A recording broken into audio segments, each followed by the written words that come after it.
Compañero, buenas tardes. Estamos en la Casa del Pueblo de Miraflores en compañía del compañero Norville Tiglia Díaz. Él es abogado, natural de Chota y residente aquí en Lima de hace mucho tiempo. Él ha tenido una excelente iniciativa el año 2019, el 20 de mayo de 2019, presentó ante el juez constitucional de la Corte Superior de Justicia de Lima un petitorio. El compañero Norville hará la explicación precisa y exacta en una suerte de resumen, una sumilla de todo lo actuado desde esa fecha y hasta el momento. Muchas gracias. Muy amable, compañero. En efecto, en el año 2019, con motivo de publicaciones realizadas en diferentes medios de comunicación, apareció las opiniones vertidas por el señor fiscal provincial José Domingo Pérez en el sentido que el partido aprista debe ser investigado por delito de incriminación de carácter penal.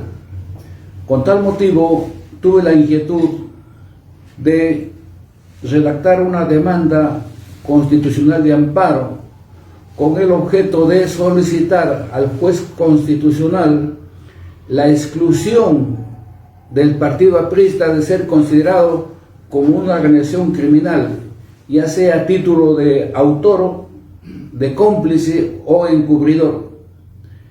Esta demanda de amparo del 2019, de mayo de ese año, fue declarado improcedente por el juez constitucional. Apelado el auto impugnado, se fue a la sala constitucional. La sala, con los mismos argumentos del juez del quinto juzgado, confirmó la resolución. Interpuesto el recurso de agravio constitucional, la causa fue remitida al Tribunal Constitucional, donde ha permanecido cerca de 2 años. Luego del análisis respectivo, el Tribunal Constitucional dispone que el juez de primera instancia admita la demanda. Esto quiere decir que el expediente en la fecha se encuentra en el juzgado y el órgano jurisdiccional tiene que emitir una sentencia. Una sentencia en el sentido que el partido aprista debe ser excluido de ser considerado como una organización criminal.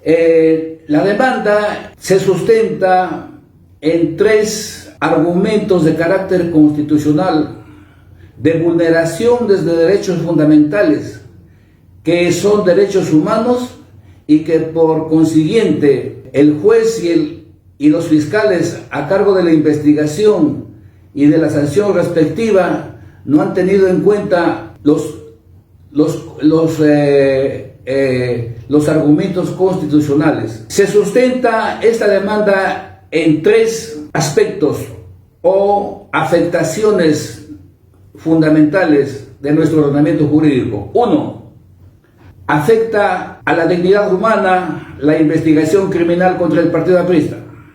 Afecta al partido aprista el hecho cierto y probado que vulnera el principio de interdicción a la arbitrariedad. Y tercero, de acuerdo al artículo 35 de nuestra Constitución Política, los partidos políticos deben ser fortalecidos. ¿Por qué? Porque constituyen un valor para el sistema democrático.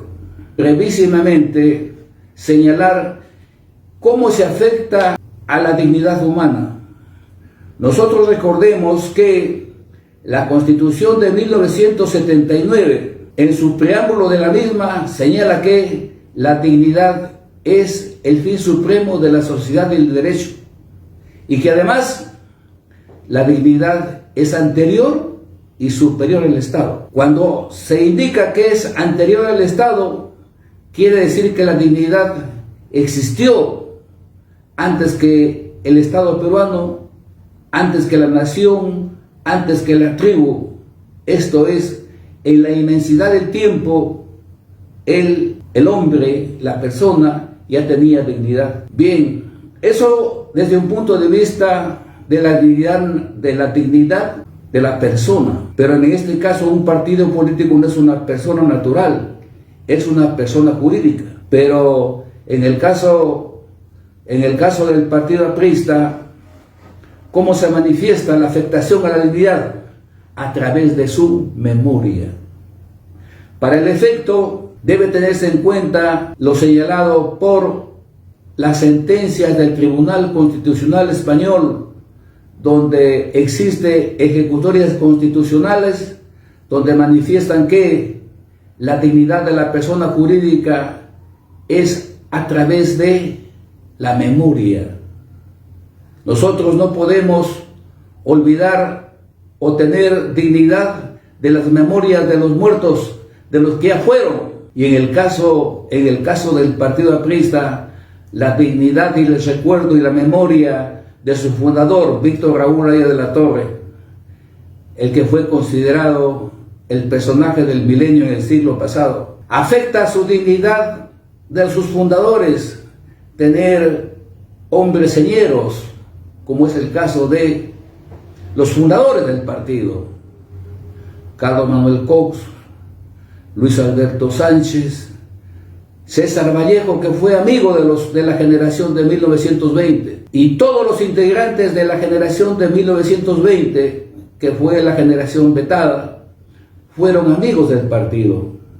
El mismo Mariátegui fue profesor en las universidades de González Prada, que fue creada por Reyes de la Torre. Entonces, no se puede decir alegremente que el partido como partido, el partido aprista como partido puede ser incriminado a título de autoría sobre un delito grave. Ahora, es natural que dentro de un partido de hombres, de seres humanos, haya personas que puedan haber cometido una falta, un delito. Esa situación será motivo de una investigación de carácter disciplinaria en el caso del APRA, y si las situaciones trascienden, ya será a nivel de la justicia penal, pero es un asunto individual. La investigación de carácter penal, la tipología del carácter penal es a título individual. Los delitos es a título individual, y la sanción que representa también es a título individual. Esto es, a grosso modo, el sustento de la dignidad afectada por la declaración de los señores representantes del Ministerio Público y por los jueces que han admitido el pedido de los fiscales provinciales o superiores. Luego, hay que tener en cuenta que el segundo argumento, referido a la interdicción de la arbitrariedad, este vocábulo es muy importante dentro del lenguaje jurídico en el proceso civil y en los procesos constitucionales. ¿Qué cosa es arbitrariedad? Arbitrariedad tiene dos conceptos. Uno, en su sentido clásico, es arbitrario aquella conducta que afecta al derecho y a la justicia. En su sentido moderno, arbitrario significa no estar motivado. Como comprenderán ustedes, o como conocerán, para administrar justicia no solamente tienen que tener en cuenta lo dispuesto en caso penal, en el Código Penal, Código de Procedimientos Penales, en casos civiles, el Código Procesal Civil y el Código Civil. Ahora, los señores jueces y los señores representantes del Ministerio Público tienen que observar la cúspide del ordenamiento jurídico, que es la Constitución. La justicia se ha constitucionalizado. Eso quiere decir que no solamente se debe aplicar las normas procesales y adjetivas de cada código, de cada materia, ya sea civil o penal, sino que se tienen que cumplir a cabalidad lo preceptuado en el 139, incisos 1 y 14 de la Constitución Política del Estado, que contiene las garantías de una recta administración de justicia. En ese sentido, la interdicción de la arbitrariedad está sustentado magníficamente en un libro de Francisco Miro Quesada Cantuarias, Hombre, Sociedad y Derecho. Es un hermoso libro que, ¿cómo le entiende la arbitrariedad, Miro Quesada? La arbitrariedad, dice, en primer lugar, es una verdad. Y la verdad tiene que ser con la razón. Y la razón tiene que ver con la dignidad humana. Miro Quesada, citando a Immanuel Kant, dice, y lo admira Kant, y dice Kant, Immanuel Kant, el filósofo alemán de Heisenberg, que fue la ciudad donde nació este filósofo y de la que nunca salió desde su nacimiento a su muerte. Kant, ¿cómo define la dignidad? La dignidad, dice Kant, es un fin en sí mismo, no es un medio. Nosotros nos valemos de los medios para cumplir un fin, porque nosotros podemos utilizar y usar a un animal, pero nunca somos un medio. Nosotros no somos cosa, no somos objeto, lo que en el derecho romano se llamaba rex. Nosotros no somos rex, no somos cosa, no somos objeto. Nosotros somos seres humanos privilegiados porque tenemos razón.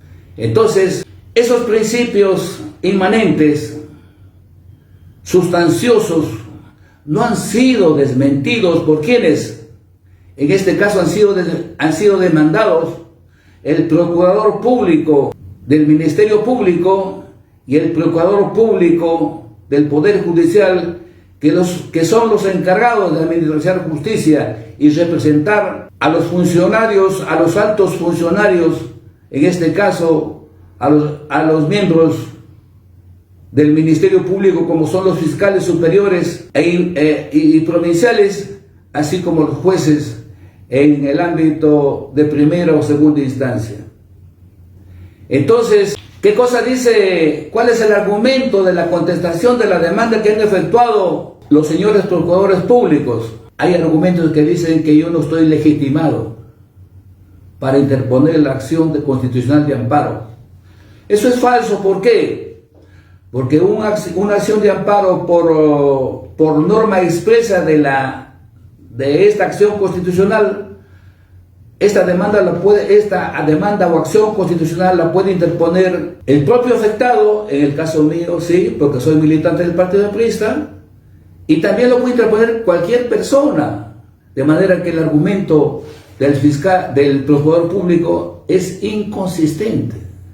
No. Al contestar la demanda, los procuradores públicos están en la obligación procesal civil y procesal constitucional, porque así lo dice el Código, tienen que pronunciarse sobre los argumentos que se esgrimen en la demanda, tienen que desmentir el hecho cierto si el demandante tiene razones para interponer la demanda o carece de la misma, para que en su momento el juez, que es el que señala en última instancia y declara en sentencia motivada y congruente sobre si el demandante tiene razón o no. En este caso, los procuradores públicos carecen de sustento procesal y sustento constitucional, en el sentido que no han esgrimido argumentos sólidos para desmentir o restar argumentación expuesto en el escrito de demanda. Luego, El tercer punto, motivo de sustento de la demanda, es el artículo 35 de la Constitución del Estado, que se refiere a los partidos políticos.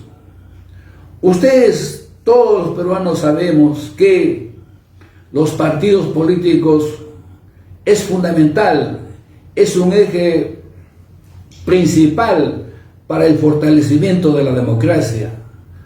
Hasta ahora en el mundo no existe mejor democracia que la democracia occidental. La democracia de los partidos políticos es fundamental. ¿Para qué? Para solucionar los problemas del Perú. Y el Partido Aprista Peruano, pienso yo, y lo pruebo, y ustedes, los que escuchan, tendrán la convicción plena que este partido tiene una ideología, tiene una doctrina, tiene un programa de acción. Entonces, es un partido que se creó, ¿cómo qué? Se creó como una asociación. Este partido, fundado en 1930, los fundadores del partido se unieron, ¿para qué? Para presentar a los peruanos un programa de acción mínima y acción máxima para solucionar los problemas del Perú.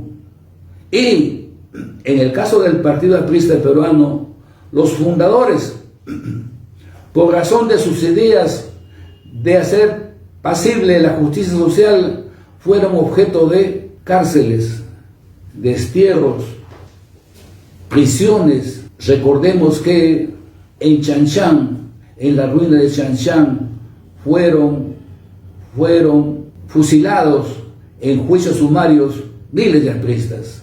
Igual sucedió en Huaraz, igual sucedió en Huancavelica y en todos los lugares del Perú. Entonces, esos partidos políticos, ¿con qué objeto se realizan? ¿Con actividades criminales? No, de ninguna manera. Sus ideales fueron defendidos por obreros e intelectuales. Y en el caso del Partido Aprista, es el único partido que cuenta con personas de todas las clases sociales. Ahí encontramos campesinos, lo que antes se llamaba indios, ahí encontramos mestizos, algunos blancos, algunos trabajadores. Tenemos la central, la CTP, tenemos los estudiantes universitarios que a través de 99 años han bregado en pro de la justicia social. No quiero cansarles, pero un partido político como el APRA es necesario que hayan otros partidos. Claro que sí, ya sean los partidos de derecha o los partidos de izquierda, pero que cumplan objetivos. Y esos objetivos se pueden indicar en la formación de los mismos. Un partido político no es una organización criminal porque se fundan con fines altruistas, con fines nobles, con fines de solucionar problemas. Entonces, el fortalecimiento de los partidos políticos señalados en el artículo 35 de la Constitución del Estado debe ser motivo de preocupación por todos los ciudadanos del Perú, y que todos los ciudadanos, hombres y mujeres, se incluyan en un partido político. No hay que desechar ese argumento que dicen, no, yo no soy político. Es una frase que se debe desterrar, porque ya el sabio Aristóteles dijo que todos los hombres somos políticos y debemos intervenir en política, porque si no se interviene en política, como el mismo Aristóteles decía, simplemente nos quedamos como animales. Eso es, a grosso modo, amigos oyentes, la argumentación de esta demanda de solicitar al Poder Judicial Constitucional que en este caso yo creo y digo como abogado que voy a cumplir ya 50 años de ejercicio profesional, yo creo en la justicia constitucional más que en la justicia ordinaria. ¿Y por qué lo sustento? Porque he visto, he leído, he comprobado que muchas veces, por ejemplo, los fallos de la Corte Suprema, de la instancia más alta del Poder Judicial, han sido revisados por el Tribunal Constitucional y han sido declarados nulos. De manera que la justicia constitucional está por encima de la justicia ordinaria. Muchísimas gracias y disculpen esta pequeña intervención, muy amable.